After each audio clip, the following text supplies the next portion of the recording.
नमस्कार, आप देख रहे हैं टुडे 24 न्यूज और मैं हूं आपके साथ सपना विदेशा। आपके राष्ट्रीय संयोजक और दिल्ली के मुख्यमंत्री अरविंद केजरीवाल ने रविवार को गुजरात के भरूच में आदिवासी संकल्प महासम्मेलन में हिस्सा लिया। इस मौके पर उन्होंने कहा कि बीजेपी और कांग्रेस पार्टी सिर्फ अमीर बना रही है, लेकिन मैं आपको कहता हूं कि हमें एक मौका दे तो हम आपकी गरीबी दूर कर देंगे। केजरीवाल ने कहा कि हम लोग आपके साथ खड़े हैं। आपके राष्ट्रीय संयोजक और दिल्ली के मुख्यमंत्री अरविंद केजरीवाल ने रविवार को गुजरात के भरूच में आदिवासी संकल्प महासम्मेलन में हिस्सा लिया। इस मौके पर उन्होंने कहा कि बीजेपी और कांग्रेस पार्टी सिर्फ अमीरों को अमीर बना रही है, लेकिन मैं आपको कहता हूं कि हमें एक मौका दे तो हम आपकी गरीबी दूर कर देंगे। केजरीवाल ने कहा कि हम लोग आपके साथ खड़े हैं और हम गरीबों और आम लोगों की पार्टी हैं। अरविंद केजरीवाल ने कहा, मैं मुख्यमंत्री भूपेंद्र पटेल को आमंत्रित करता हूं कि वो हमारे दिल्ली के सरकारी स्कूल देखें। 27 साल से गुजरात में बीजेपी की सरकार है और 27 साल में उन्होंने यहाँ के स्कूल का बुरा हाल कर दिया। इन्हें और 5 साल दे दो, फिर भी यहाँ कुछ नहीं होगा। हमें एक मौका दे दो। हमने अगर 5 साल में यहाँ के सभी स्कूल ठीक नहीं किए तो हमें यहाँ से भगा दीजिएगा। महाराष्ट्र में जारी लाउडस्पीकर विवाद के बीच महाराष्ट्र नवनिर्माण सेना प्रमुख राज ठाकरे ने औरंगाबाद के सांस्कृतिक मैदान में एक रैली की। शहर में लगी धारा 144 के बीच 16 शर्तों के साथ औरंगाबाद पुलिस ने इस सभा की मंजूरी दी। पुलिस ने 15,000 लोगों की मौजूदगी की मंजूरी दी थी। रैली में 50,000 से ज्यादा लोग पहुंचे। करीब 1.5 घंटे देरी से पहुंचे राज ठाकरे को देखने के लिए होटल से रैली स्थल तक हजारों की संख्या में लोग सड़कों के दोनों ओर खड़े थे।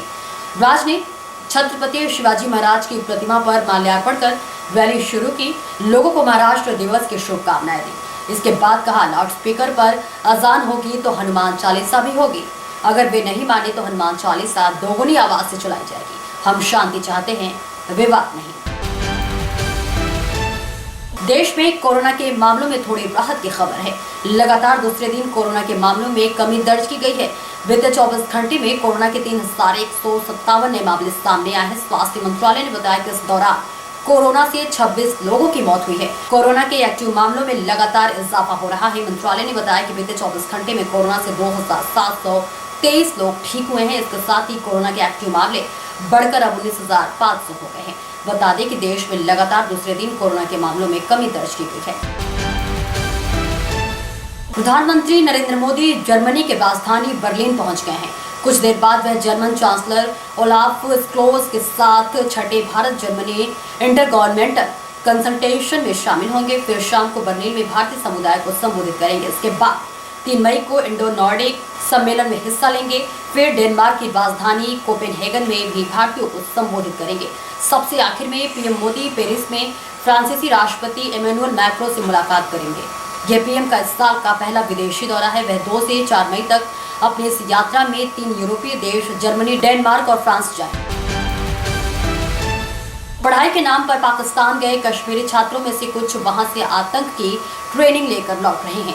आतंक का स्लीपर सेल बने ऐसे 17 छात्रों को सुरक्षा बलों ने आतंकवाद विरोधी अभियान में मार गिराया है।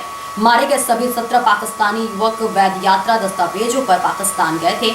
अधिकारियों के अनुसार 2015 के बाद से बड़ी संख्या में उच्च शिक्षा हासिल करने, रिश्तेदारों से मिलने या शादी के मकसद से युवा पाकिस्तान गए थे। एक मजबूत अलगाववादी लॉबी हुर्रियत नेताओं से सिफारिशी लेटर लेने के साथ ही पाकिस्तान दूतावास से अन्य वैध यात्रा दस्तावेजों की व्यवस्था करती है। यही लोग पाकिस्तान में छात्रों और उनके अभिभावकों को रहने समेत अन्य सभी व्यवस्थाएं कराते हैं।